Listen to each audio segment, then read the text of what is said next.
Welcome to crime diaries. ఈ వారం మన గెస్ట్ 1989 బ్యాచ్ పోలీస్ ఆఫీసర్, పేరు డి నాగరాజ్ గారు, SP AIG admin Telangana police. Sir 13.5 సంవత్సరాల తర్వాత మరో ఎప్పుడు మీరు యూనిఫామ్ వేసుకుని డిఎస్పీకి వచ్చాక?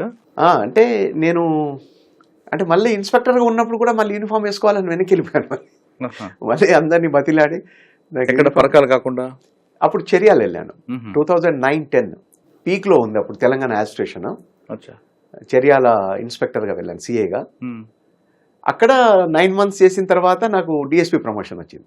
అక్కడ ఏమున్నాడు గుర్తు మీకు బాగా గుర్తుండిపోయిన సంగతి? మొత్తం యాజిటేషన్ అంతా కూడా, అసలు చర్యాల పీరియడ్ అంతా కూడా మెమొరబుల్ పీరియడే కదా. ఓకే, దాంట్లో ఏ ఒక్క రోజు కూడా తీసేస్తానికి లేదు. 2009-10 పీక్లో యాజిటేషన్ ఉన్న టైం అది.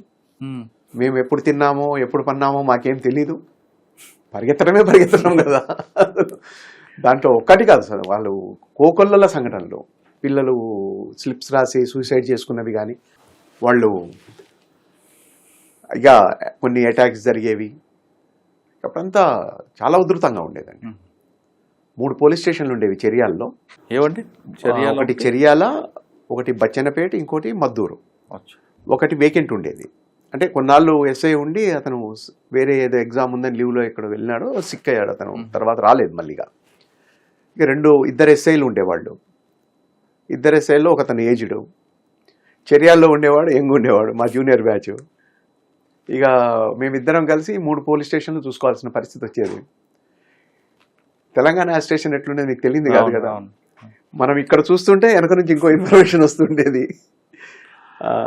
చాలా అంటే చాలా వర్క్ ఉండేనండి. 9 నెలలు అక్కడ చేశారండి. అక్కడ ప్రమోషన్ వచ్చింది. యా, అక్కడ 9 months చేస్తున్నప్పుడు డిఎస్పీగా ప్రమోషన్. ప్రమోషన్ రాగానే మళ్ళీ వేసారా యూనిఫామ్? వేయలేదా? యా, అంటే అప్పుడు ప్రమోషన్ వచ్చినప్పుడు నాకు బెటాలియన్స్ పోస్టింగ్ అయింది. ఎక్కడ? ఏ బెటాలియన్? ఏపీఎస్పీ బెటాలియన్ ఉంటుంది కదా, శౌర్య భవనం, అక్కడ పోస్టింగ్ వచ్చింది. వస్తే మళ్ళీ అప్పుడున్న ఐజీ గారు వాళ్ళందరూ మళ్ళీ తీసుకొచ్చి మళ్ళీ ఇంటెలిజెన్స్కు అటాచ్ చేశారు. మళ్ళీ అప్పుడు 1 year ఉన్నాను. 1 year ఉండి తర్వాత కూకట్పల్లి ట్రాఫిక్ వెళ్ళాను. మళ్ళీ రిక్వెస్ట్ చేసి ఎప్పుడు నన్ను ఇక్కడికి తీసుకొస్తున్నాను, నేను వెళ్తా సార్ అని. అప్పుడు కూకట్పల్లి ట్రాఫిక్ ఎంతకాలం చూసారండి? 2 years 4 months చేశాను కూకట్పల్లి ట్రాఫిక్ లో. మీరు చూసిన ఛాలెంజ్ ఏంటంటే, మీరు ఫేస్ చేసిన ఛాలెంజ్? ఎందుకంటే అక్కడ జైన్ 2 సర్కిల్ దగ్గర నుండి ఇటు హైటెక్ సిటీ వైపు, ఇటు వై జంక్షన్, అటు బాలానగర్, మొత్తం అంతా మీదే. చాలా పెద్ద ఏరియా అండి. అప్పుడు ఉమ్మడి సైబరాబాద్ ఉండేది. దాదాపు 10 police station, law and order 10 police స్టేషన్లు ఉండేవి. Traffic 5 police stations. మాదాపూర్ ఇదంతా కూడా హైటెక్ సిటీ అంతా మాకే వచ్చేది. అంటే నేను ట్రాఫిక్ వెళ్ళినప్పుడు మాకు డీసీపీగా చంద్రశేఖర్ రెడ్డి సార్ ఉన్నారు, సిపిగా తిరుమలరావు సార్ ఉన్నారు. దాని తర్వాత సిపిగా సివి ఆనంద్ సార్ వచ్చినారు. మాకు అవినాష్ మహంతి సార్ ట్రాఫిక్ డీసీపీగా వచ్చినప్పుడు ట్రాఫిక్ రెగ్యులేట్ చేయటం అనేది ఒకటి ఉండేది. ఎప్పుడు కూడా హెవీ ట్రాఫిక్, బాంబే హైవే, ఇవన్నీ కూడా మాకు బాగా కనెక్ట్ అయి ఉండేవి. ట్రాఫిక్ రెగ్యులేట్ చేయడానికి అంటే కొంతకాలం మేము ఇబ్బందులు పడ్డాం. మేము అనుకున్నది చేయటానికి నేను కొంత ఇబ్బంది పడ్డ రోజులు ఉన్నాయి. దాని తర్వాత ఇక లాభం లేదు, మనం ఏదో ఒకటి ప్రణాళిక వేయకపోతే ఇది సెట్ కాదనుకొని అప్పుడు ఆఫీసర్స్తో మాట్లాడి వాళ్ళ పర్మిషన్ తీసుకొని జంక్షన్స్ క్లోజ్ చేయడం మొదలుపెట్టాం. జంక్షన్స్ క్లోజ్ చేసి ఒకవైపు నుంచి వచ్చే ట్రాఫిక్ కంపల్సరీ లెఫ్ట్ టర్నింగ్ తీసుకొని ముందుకెళ్ళి యూటర్న్ తీసుకొని ఎవరి రూట్లో వాళ్ళు వెళ్ళాలి. అంటే జనరల్గా ఇక్కడ సెంటర్కి వచ్చిన ట్రాఫిక్ రైట్ వెళ్ళాలనుకుంటాం, కానీ ఇక్కడ రైట్ వెళ్ళనిచ్చే వాళ్ళం కాదు. కంపల్సరీ లెఫ్ట్ వెళ్ళాలి. లెఫ్ట్ వెళ్ళి ముందు నుంచి యూటర్న్ తీసుకొని మళ్ళీ వెళ్ళాలి. ఆ విధంగా ఫస్ట్ మైండ్ స్పేస్ రోటరీ, ఇప్పుడు ఫ్లైఓవర్ ఉంది, అప్పుడు ఫ్లైఓవర్ ఉండేది కాదు. మైండ్ స్పేస్ రోటరీ అని ఒక సర్కిల్ ఉండి 4 వైపుల నుంచి ట్రాఫిక్ వచ్చేది. అక్కడ ఒకరోజు నైట్ దాన్ని ఫస్ట్ ఇంప్లిమెంట్ చేసాం. ఒక రూట్ నుంచి వస్తున్న దాన్ని కంపల్సరీ లెఫ్ట్ టర్న్ చేసి టీసీఎస్ దగ్గర యూటర్న్ చేసి ఇన్ఆర్బిట్ మాల్ సైడ్ కానీ మళ్ళీ సిపి ఆఫీస్ వైపు కానీ పంపించేవాళ్ళం. ఓకే, ఆ విధంగా స్టార్ట్ అయింది. లాస్ట్కు 2014లో January 20th అనుకుంటాను, 20th or 21st JNTU junction కూడా మూసేసాం. అది అప్పుడు మాకు కొంచెం భయం కూడా ఉండింది, ఇది అసలు సక్సెస్ అయిద్దా అని. ఎందుకంటే అది heavy traffic area, Bombay highway. మీకు కూకట్పల్లి అంటే జేఎన్టీయూ నుంచి మాదాపూర్ సైడ్ వచ్చి ఒక ఫ్లైఓవర్ ఉంటుంది, అక్కడ నుంచి ఒక వరద వచ్చినట్టు వస్తుంది ట్రాఫిక్ ఈవినింగ్ అవును, ఈవినింగ్ 5 o'clock 4 తర్వాత అక్కడ మైండ్ స్పేస్ వదిలితే ఇక్కడ వస్తాడు Yeah. అంతే. అసలు అది వరద వచ్చినట్టు వస్తుందండి, మామూలుగా కాదు. ఇది ఎలా సక్సెస్ అవుద్ది అని చెప్పి కొంచెం భయం ఉండింది. కానీ మా డీసీపీ గారు అంటుండేవారు, అవినాష్ మహంతి సార్, నైనా దేఖనా జరా గలత్ హోతా అది ఇది అంటే, లేదు సార్ మేము అందరం ఉంటాం, ప్లాన్ చేద్దాం, ఒక 1 week ట్రయల్ బేసిస్ చేద్దాం, ఒకవేళ సక్సెస్ కాకపోతే మార్చేద్దాం సార్ అంటే అది బ్రహ్మాండంగా సక్సెస్ అయింది. అది కంపల్సరీ లెఫ్ట్ టర్నింగ్ అనేది అందరూ కలిసి చేసాం. అది ట్రాఫిక్ లో ఉన్నారు కాబట్టి ట్రాఫిక్ లో 3 Eలు ఉంటాయండి. ఈ 3 Eలో మీకు ఏది బాగా ఇష్టం అండి? Engineering, education, enforcement? ఇంజనీరింగ్ అది మీది కాదనుకోండి. మాది కాదు, కానీ మాకు తప్పదు. అవును. ఎందుకు అంటే ఇంజనీరింగ్ చేయాల్సిన డిపార్ట్మెంట్ వేరు. ఇప్పుడు సపోజ్ మీకు ఇంజనీరింగ్ అంటే రోడ్డు గుంటలు పడిపోయి ఉంటాయి. మా వాళ్ళు అటు పోతున్న ఏదో ఒక టిప్పర్ను రిక్వెస్ట్ చేసి అక్కడ మట్టి పోపించటం, అవును, అది చూస్తూనే లేకుంటే ఉంటాం. ఇవి వెళ్తాయి రెడీ మిక్సర్స్, అవును, ఆ సిమెంట్ వేయించటము, ఆ గుంటలు పూడిపించటము, లేకుంటే ఎవరితోనో మాట్లాడి తుప్పలు కొట్టించటము, ఇవన్నీ ట్రాఫిక్ స్టాఫే చేస్తారు. ఇంజనీరింగ్ వాళ్ళ డిపార్ట్మెంట్ వేరు. వాళ్ళు వచ్చి చూసేంత వరకు ఎట్లా అంటే, ఈవెన్ మీకు అవినాష్ మహంతి సార్ ఏం చేశారంటే చైన్స్ సా ఉంటాయి, చైన్ సా బెల్ట్తో ఇట్లా రంపంలా ఉంటుంది కదా, అవి కూడా ఇప్పించారు మాకు. ఎందుకు అంటే వర్షాలు వచ్చినప్పుడు హైటెక్ సిటీ సైడ్ కొమ్మలు చెట్లు పడిపోతున్నాయి. ఇప్పుడు అది కొయ్యడానికి ఎవరు కొయ్యాలా, ఎవరు పక్కకు తీయాలా? ఇప్పుడు మనం ఇలా మాట్లాడుకుంటూ కూర్చుంటే ట్రాఫిక్ జామ్ అయిపోతుంది. కాబట్టి ఎవరి కోసమో చూడాల్సిన పని లేదు, మనమే చేయాలి ఏ పని ఉన్నా అని చెప్పని. అంటే అందరి సంకల్పం అంతే ఉండేది. ఒక్కసారి ఎవరన్నా బయటికి వస్తే వాళ్ళ గమ్యానికి చేరేంత వరకు ప్రశాంతంగా పంపించేస్తే మేము ఆ రోజు హ్యాపీ. లేకపోతే 2-3 గంటలు కష్టపడాలి. కానీ సాయంత్రం 5 నుంచి మీకు మీ సెట్ మొత్తుకునే ఉంటుంది కదండి.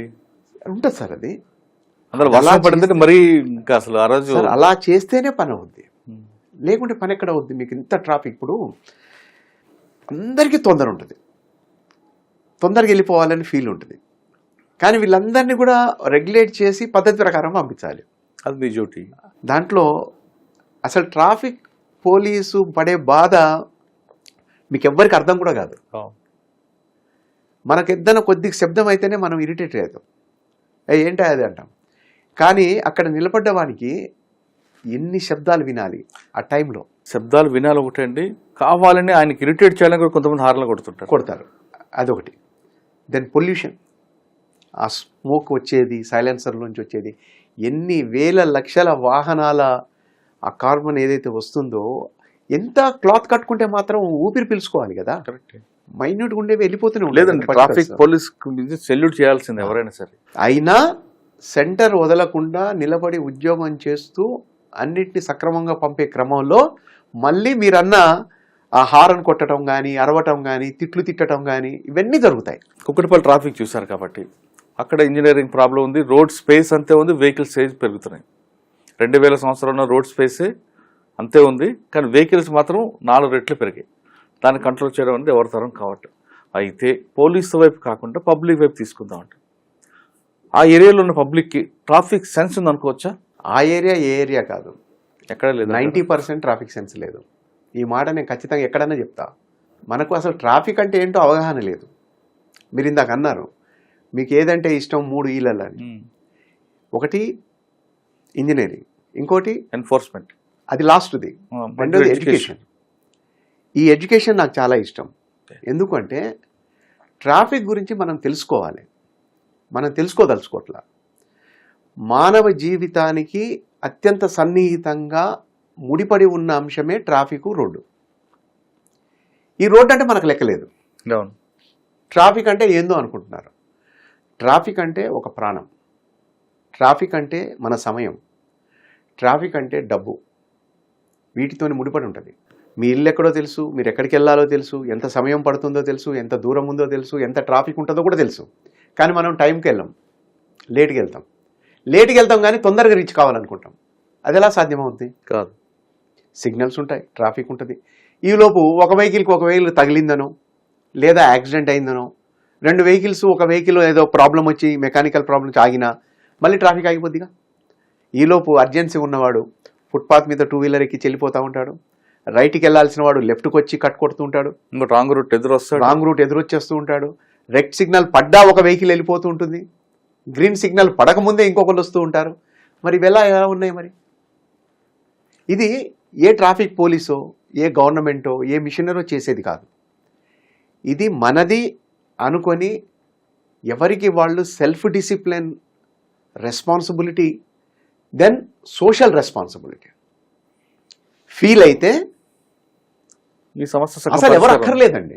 ట్రాఫిక్ కానిస్టేబుల్ కూడా అవసరం లేదు. అవసరం లేదండి. రెడ్ లైట్ పడింది, అసలు జీబ్రా లైన్ మీదకి వచ్చి ఆగుతాయి బండ్లు. వాళ్ళు ఏమైనా అన్ఎడ్యుకేటెడా? ఇక్కడ ఒక క్వశ్చన్ వస్తుందండి.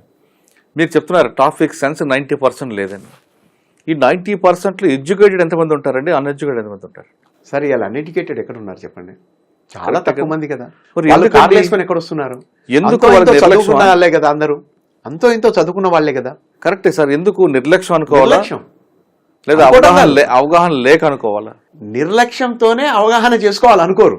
నిర్లక్ష్యం కాదు, నాకు బాధ్యత ఉంది అనుకున్నప్పుడు అవగాహన చేసుకుంటారుగా. ఇప్పుడు మీకు 2-3 ఎగ్జాంపుల్స్ చెప్తాను. ఆటో రిక్షా ఉంది, స్కూల్కి వెళ్ళే ఆటో రిక్షా. ఒక తల్లి పిల్లగాని గబగబా తీసుకొచ్చి తయారు చేసుకొచ్చి ఆటో రిక్షాలు ఎక్కిచ్చేసి జాగ్రత్త తీసుకెళ్ళు అని ఆటో డ్రైవర్కి చెప్పుద్ది. 15-16 మంది ఉంటారు దాంట్లో పిల్లలు. నేను ఎవరిని కామెంట్ చేయట్లా, నేను విషయం చెప్తున్నాను. మళ్ళీ ఇది ఎవరన్నా విని వేరే రకంగా మాట్లాడద్దు. ఆటో అన్ని 15-16 మంది పిల్లలున్న ఆటోలో మీ బిడ్డను ఎక్కించి జాగ్రత్తగా తీసుకెళ్ళాలని ఆటో వాడికి చెప్పడం ఏంటి? ఆటో డ్రైవర్ జాగ్రత్తగానే తీసుకెళ్లాలనుకుంటాడు, అతనే పిల్లలందరినీ కింద పడేసి గుద్దాలని అనుకోడు. కానీ నేను అడుగుతున్న ప్రశ్న ఏంటంటే, ఈ 15-16 మంది ఉన్న గుర్ర పిల్లల లెక్కనో సిమెంట్ బస్తాల లెక్కనో ఎక్కించుకొని ఆటో డ్రైవర్ ఇలా పట్టుకుంటే ఇటుకోసలు ఒకడు కూర్చుంటాడు, ఇటుకోసలు ఒకటి, 2 చేతుల మధ్య నుంచి ఒక పిల్లగాడు ఉంటాడు, అంకుల్ అంకుల్ అనుకుంటాడు, ఇక్కడ కూర్చుంటాడు. ఇటువైపు బ్యాగులు ఇటువైపులు బ్యాగులు. ఇప్పుడు డ్రైవర్ కాన్షియస్ ఎలా ఉంటుంది? తన వెహికల్ వెడల్పును బట్టి తీసుకెళ్లే కాన్షియస్ ఉంటుంది. ఇక్కడ బ్యాగులన్నీ ఆలాడేసి ఉంటే కటింగ్ ఎలా అవుద్ది?